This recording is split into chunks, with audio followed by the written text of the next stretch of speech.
Aloha, how's it? What did you do over the weekend? I always ask this because I am curious what everyone else does.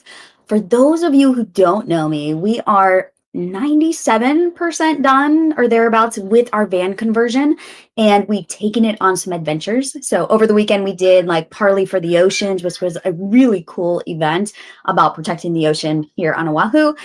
Then we tried an overnight camping adventure on Saturday night. We lasted a full 90 minutes before the fan stopped working and it got like unbearably hot. So you live and you learn. And then we did a beach day with friends yesterday at Waimea Bay. And if you like to see a crab dance, my hubby did a dance with a real live crab. So check out my Instagram reel if that interests you at all. But that's not why we're here today. We are here to talk about LinkedIn profiles, and it's another episode of Mondays with Mindi, which I absolutely love. This is a show that I do every week at 3 p.m. Eastern, 12 p.m. Pacific, and I talk about all things LinkedIn pipeline, promo, profiles, what I call the 3 Ps of LinkedIn. So if you have questions about LinkedIn, and you want them answered, you can put them below this post at any time. I go back through afterwards and read everybody's comments so we can engage there. And I also like to get good ideas. So if you have an idea for something you want me to touch on in a future episode, put it there in the comments. And then like this post if you are excited to be here, and let's spread the word with just one click. And we'll get more eyeballs on this post since eyeballs is the topic of discussion. So if your LinkedIn profile is not getting enough eyeballs, what can you do? And obviously, I don't mean literal eyeballs. I'm talking about traffic. So here's the thing with eyeballs. They're not always the right eyeballs. So I've had conversations with a number of people who think that if they just drive enough traffic to their LinkedIn profile, they are going to start getting more connections, which will lead to more conversations, which will lead to more business opportunities. But on LinkedIn, it's not just about traffic. You can't just send any old traffic to a profile. It's about getting, first of all, the right type of traffic based on your goals. So you've got to be very clear on the types of people you want to send to your profile, first of all. And then second, it all starts with your LinkedIn profile. So too many people make the mistake of, oh, I've got to drive traffic to my LinkedIn. I've got to get into conversations. And they're driving traffic to a profile that is not optimized for that traffic. So what can happen is you can get a lot of profile views that actually don't convert to connections. So it's kind of like wasted traffic. And you might also confuse your profile viewers because they cannot figure out exactly what you do. So there can sometimes be a mismatch depending on where that traffic is coming from. If they search for you in LinkedIn, or you're sending cold traffic, or you're telling people to connect with you on LinkedIn somewhere else, when they hit your profile, does what they see there actually match where you have sent them from? So you want to think about that. It's very, very important on your profile. And then sometimes there can also be like a misrepresentation of what you actually do, because maybe you've made a business pivot, or you've kind of made a career shift, or you're focusing on something different. And if you haven't updated your profile to match that shift, some wonkiness can happen because people can get a little bit confused. Or maybe you just look like everybody else and you just don't hook those people, so that traffic that is coming, those eyeballs that are seeing your profile, you're not hooking them. You've got to get them interested. Or it can end up like a hodgepodge, which I have seen. It's like, oh, you start working on your profile and you're like, okay, I'll work on my headline. I'll address my about section later. So when people come to your profile, they're like, okay, your headline says one thing, your about section looks like it was pulled from a resume. Like, I'm really confused who you are and what you stand for. So if any of this sounds familiar, that's okay. It's happened to me too, and I'm going to tell my story about that in a little bit too. But for those of you who don't know me, aloha, my name is Mindi Rosser. I'm stoked that you're here. If you're watching from the replay, hello to you as well. I am the founder of Mindi Rosser Marketing, and I have a signature sales pipeline building LinkedIn for Business program. It's specific to entrepreneurs, business owners, business leaders. And actually, it's now open for enrollment until Thursday at midnight when the cart closes. So if you are interested in taking this further and you really want to see something that's robust, check out that link. It'll tell you all the details about that. That is now the best way to work with me. And I'm really excited about this next group that is going through that program. So I help business leaders and experts like you rapidly fill your pipeline with all kinds of business opportunities so you can focus on growing your business. And in this live, we are going to talk about why your LinkedIn profile is not getting enough of the right eyeballs and how you can make a few subtle tweaks to start getting more of the right profile views. So a major mistake that I see is people believing that their profile doesn't matter as long as they get enough traffic. So what we talked about a little at the beginning. So it's kind of like putting the cart before the horse. That's an American expression that means you're doing things in the wrong order. In other words, you don't want more traffic to your LinkedIn profile unless it's optimized for that traffic. For example, giving a personal story here. So I recently made the shift from a primary focus on helping one-to-one consulting clients with LinkedIn. And now I'm focused more on education, digital programs, training people how to use LinkedIn for their business, their brand, and career.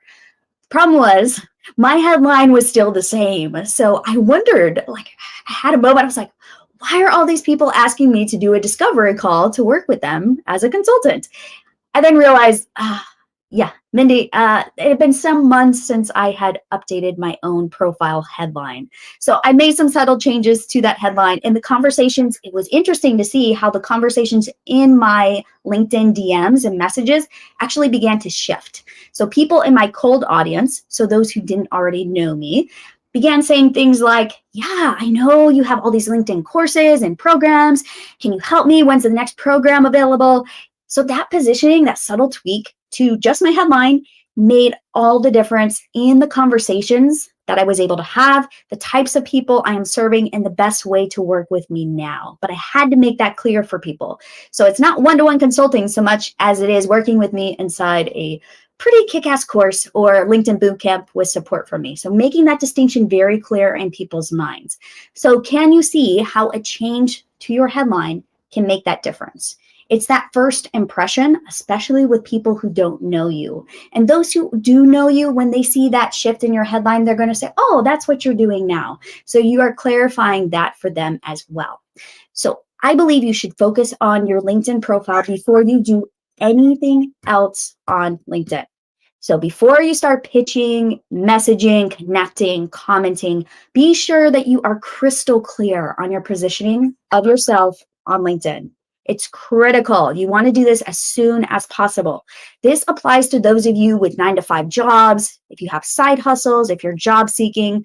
It doesn't matter what profession or whether you're a business owner, you still need to have this dialed in. It's the one place in the professional world where people are searching for you. They're looking you up and they're expecting to find out more about you. So when you get a profile view, someone is interested in you. They want to hear more about your work. They want to learn more about your perspective. It's up to you to give them what they want. If you give them what they want, they're more likely to engage with you further because you're delivering on that expectation.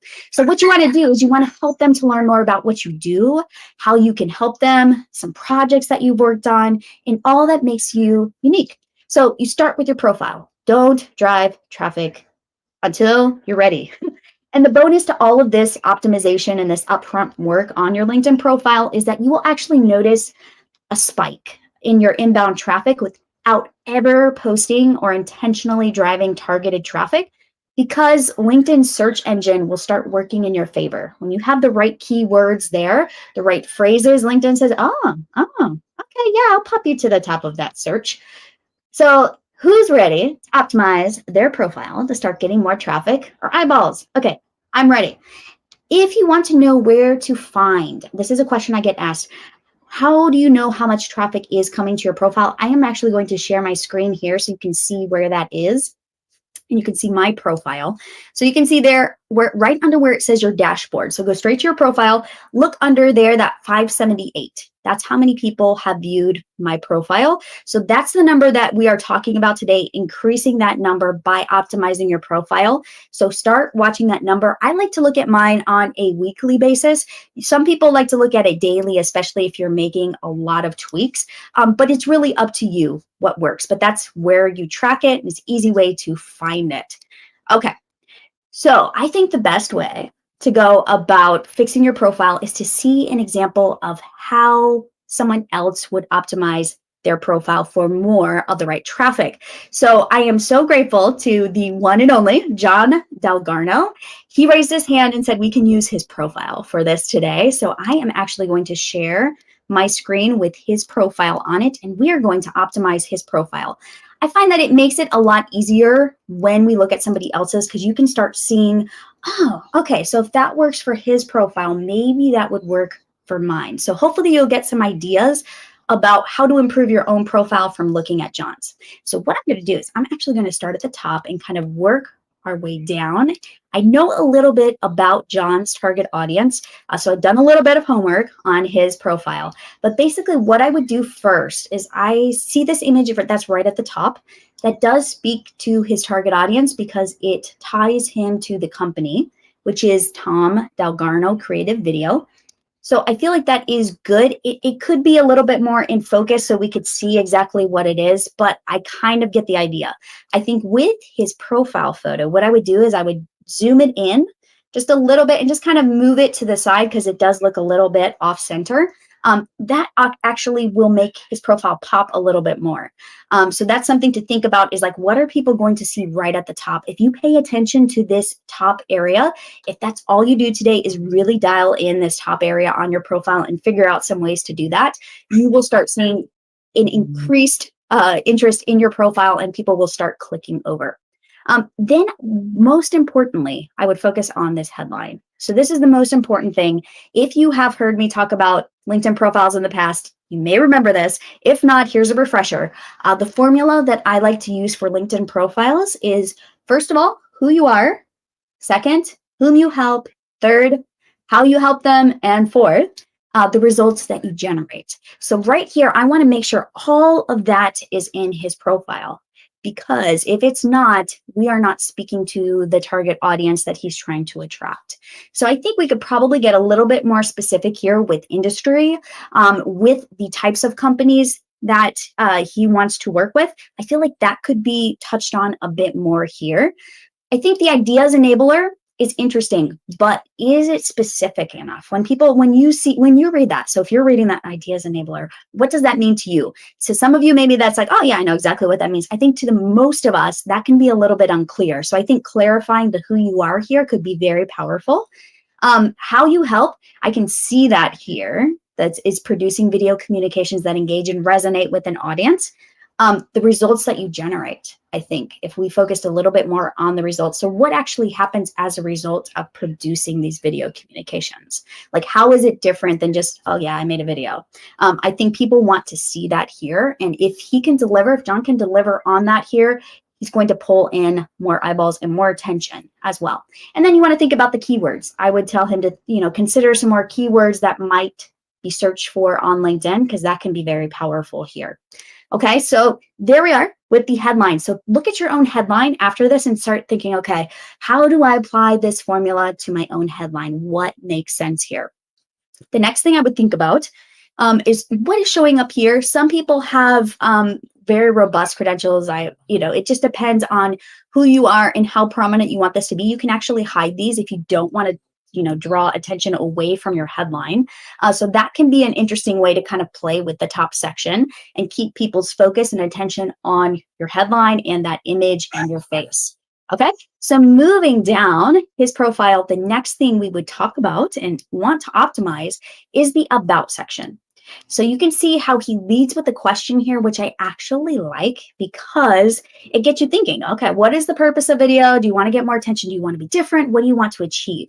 It's like, oh, I hadn't thought about that in terms of video. We think, oh, we just need to make a video, add that to the content marketing strategy, done, check, check, check.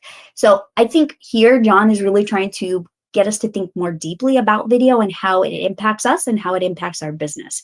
So I really like how he leads with the question here. Then he kind of goes into a little bit more storytelling. He gets more into his perspective on video, the art and science, how do people feel? And I like that he's tapping into emotion. So if you can do something similar on your profile where you are kind of expounding, you're answering that question, and then you are tapping into people's emotions, after that, like, oh, yeah, yeah. In their head, you want them to be saying, yes, I agree with that, or yes, that's interesting, or yes, I want to learn more. So the more yeses that you can get people to say in their heads as they're scrolling through your about section, the better. So you have to apply this to your own audience. You don't want to copy somebody else's, you don't want to copy a colleague's, but just think about, okay, what is different? What can I get them to say yes to? What is the story here? How can I get them to click that see more? Like we click see more so we can read the rest because we're interested. So keep that in mind. You really want to pique their interest. If they stop enough to click see more on your profile and you deliver it in this section, they're going to start knowing, liking, and trusting you more. So even if they don't 100% agree with everything you say, you're getting them to think differently and you're getting their curiosity piqued. Very key in the about section. And then I like how he ends it with calling. So there's a call to action at the end of his about section. So whether you want people to call you, email you, do you want them to connect with you on LinkedIn? A lot of people are looking to grow their LinkedIn network. So a good call to action here could be to connect with you on LinkedIn and invite people to do so. All right. So that's what to think about in the about section. It is a beefy section. I actually go into more depth in my LinkedIn profile bootcamp about this. So if that's a section you want to tackle, we can talk later about that as well. Then in the featured section, this is important. Everybody has access to the featured section. So think about what is showing up here. I like how John picked things that have a lot of engagement. First of all, they're visually pulling you in. I see penguins. I'm like, oh, that just makes me smile. So think about what's going to visually attract people here. You don't want an ugly PDF. You don't want a graphic that is kind of skewed. These need to look pretty. So think about, okay, what are 3 pieces of content that I could add here that are really going to pull people in and add that layer of credibility to what is in your about in your headline. So keep focusing on that here. Then we scroll down to the activity section. John is very active. So you will see that he comments a lot. That adds to his credibility as well. That means he's not just sharing his own stuff, he's also engaging with other people. So from my perspective and from other profile viewers' perspectives, it's like, oh, John is a good guy. He's not just like blasting spam. He is engaging with people in a two-way conversation, which means that will probably translate to our relationship. So you see, these are all subtle things that are going through people's heads. And if you understand what people are thinking in each of these sections, you can approach them differently. So it's a little bit of a mindset shift. It's not a resume. This is not a resume. Your LinkedIn profile is more like your website. It's more like message me. It's a very personal thing, very professional thing, but very personal as well. Then in getting down to his experience section, this is where you're going to add a lot of credibility. So in reading through his experience, like, okay, he has a lot of work experience in different areas. He's worked in the space. He's good at communications. We can see all of that here. You don't have to spend a ton of time in the experience section. I probably would recommend that he has a LinkedIn page here so we don't see that blank looks like 2 buildings. So I would recommend creating one of those. I think that would be helpful visually. And then I would focus on also making these sections all very consistent. So whatever format you choose to use, making sure that all of it looks consistent all the way down. So if we're using paragraph form, if we're using bullet points, they all follow the same format. So that's important in the experience section. Most people are just going to kind of glance through it. So you don't have to make sure everything is perfect and you don't have to write a really long section under each experience. Don't do that. You need to be nice, short and sweet, scannable. Then moving into the education, you can tell he has a very robust educational background, which is great. We like to see that. And most people are just going to skip over it unless it's tied into your profession and you need to have certain credentials here. Then in volunteer, it's nice to see volunteer experiences. They don't necessarily have to tie into your professional experience, but it's nice to see a couple things here. So if there are some things that you've been involved in, they could be short projects. They don't have to be something ongoing. It's a good idea to add them here. Then in the skills and endorsements, I like what I'm seeing here. Having endorsements that are like 74, they're double digits. So I think that's important here, especially for the top 3. So if yours are looking a little sparse or you're new to LinkedIn, you do want to get some endorsements for your top 3 skills and endorsements here. Then moving down to the recommendations. Getting 1 to 2 new recommendations a year is a good best practice, and he has had one in 2020. So in 2021, it's a good idea to get another one. And make sure that you're giving recommendations. If you're asking for recommendations, that's always a good idea, and a good best practice. Then in the accomplishments, some industries and some niches need more here. It just depends. So some people will flesh this out a bit more, but know that most people are not going to look at it. So as a profile viewer, somebody that's new to your profile, they are going to spend the most time in this section up here. Okay, so focus on this kind of like the top half of your profile. Get that dialed in, because if that speaks to people, they are going to want to connect. They're going to want to follow you. They're going to want to add you to their network. Okay, so make sure that this is dialed in before you start driving traffic. So, okay, I'm going to stop sharing. Thank you, John, again, for letting us use your profile today as our guinea pig. But pay attention. So think about it. What can you change? What's one thing that you can work on this week that you can change in your profile?